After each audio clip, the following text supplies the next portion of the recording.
Latest update, gaano nga ba katotoo guys, Kim Cho hindi na nga maging continue sa kanyang pagiging host sa PBB. Di umano'y may papalit na nga raw kay Kim Cho. Ito ay galing sa GMA artist na host din.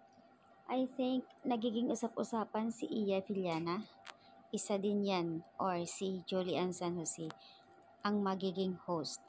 Kapalit daw ni Kim Cho, pero not sure pa yan guys kasi wala pa namang announcement. Alam mo naman minsan mas nauuna pa yung mga fake news, 'di ba?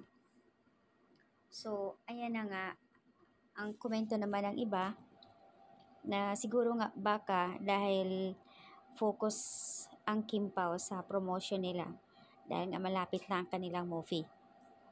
Pero hindi pa naman yan sure guys kasi kung matatandaan nyo rin si Kimi, si Robby, Bianca, si Mila, yun talaga main host talaga dyan.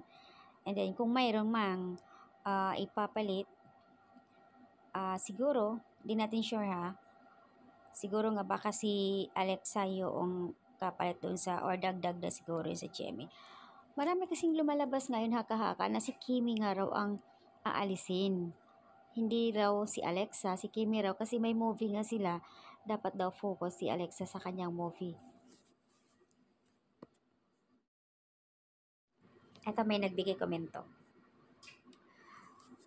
Siguro nga, ayon sa iba, siguro nga, hula ko din yan.